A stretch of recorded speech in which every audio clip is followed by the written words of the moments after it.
ہمیں تلواریں دے کے امام حسن اور حسین کے حضرت عثمان غنی کے دروازے پہ کھڑا کیا، فرمایا بیٹا کوئی اندر نہ جانے پائے۔ سب سے زیادہ خطرہ دروازے پہ تھا، وہاں دونوں شہزادے کھڑے تھے۔ بہادری بچوں کو سکھائی جائے، انہیں جینا ہے، انہیں جینا ہے۔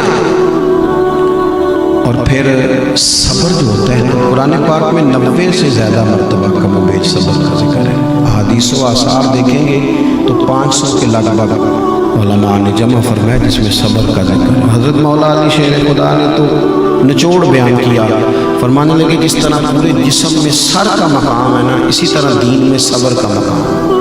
اللہ فرماتے ہیں استعینوا بالصبر والصلاۃ، جب تکلیفیں بڑھ جائیں تو صبر اور نماز سے مدد۔ ہم کیا کر رہے ہیں؟ جلد بازی ہے، یعنی اگر بچہ کھانا وقت پہ نہ پکنے پہ موبائل توڑ دے گا تو آپ تو کہیں گے لاڈلا ہے، لیکن اس کی بیوی تو کل کو بڑی تکلیف میں آ جائے گی، اس کے بچے کیا کریں گے؟ جس آفس میں وہ جائے گا کیسے گزارا کرے گا؟ صبر، حوصلہ، ٹھہراؤ، اس کی زندگی میں وہ ساری چیزیں ہونی چاہیے جس سے وہ صحیح گزارا۔ میدان کربلا میں دو ہی تو چیزیں لڑی، ایک طرف تلواریں تھیں، دوسری طرف صبر تھا۔ یزیدیوں کی تلواریں ہار گئیں اور حسین ابن علی کا صبر جیت گیا، صبر جیت گیا، صبر میں ڈوب گئی ہر چیز۔ اور آخری بات یہ، اہل بیت نبوت کا سجدوں سے بڑا پیار ہے۔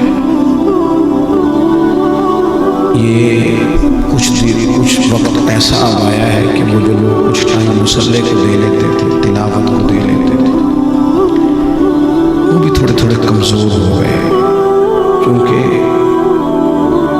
روز نئی فوٹو میری نہیں آئے گی فیس بک پہ تو پھر لوگ کہیں گے کہ آپ ایکٹیو نہیں ہیں۔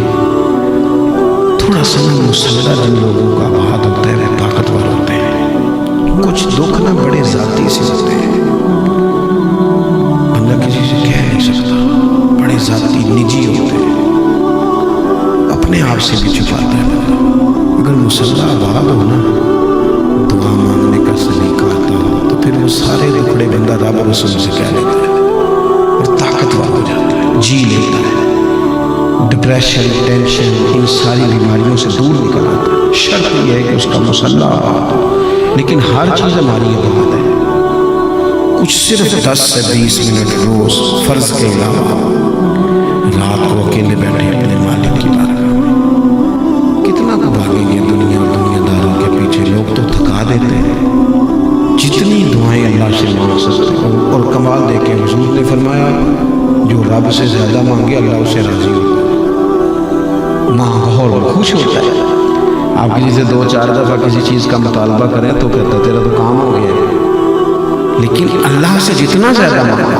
9-10 محرم کی درمیانی رات تھی، عمر بن سعد آیا، امام حسین سے کہنے لگا 2 ہی باتیں ہیں، آپ جنگ کریں گے یا بیعت کریں گے؟ تو فرمایا بھائی صبح بتاؤں گا، ایک رات کی مہلت دو۔ چلا گیا۔ حضرت عباس رضی اللہ تعالیٰ عنہ امام حسین کی خدمت میں عرض کرنے لگے حضور آپ نے مہلت مانگ لی ہے، یہ عجیب سے لوگ ہیں، جانے کیا گمان کریں گے، آپ کا فیصلہ جو صبح ہونا ہے مجھے ابھی پتہ ہے، جنگ ہی ہونی ہے، کیوں ایک رات کی مہلت مانگی؟ بس یہ بات آپ نے یاد رکھنی ہے۔ امام حسین فرمانے لگے عباس تیرا کیا خیال ہے؟ میں نے سوچنے کے لیے وقت مانگا۔ حضور پھر کس لیے مانگا؟ ٹھنڈی سانس لی، سیدہ کا لال دی، اور پھر کہنے لگے عباس تجھے پتہ ہے نا مجھے سجدوں سے بڑا پیار ہے، سجدوں سے۔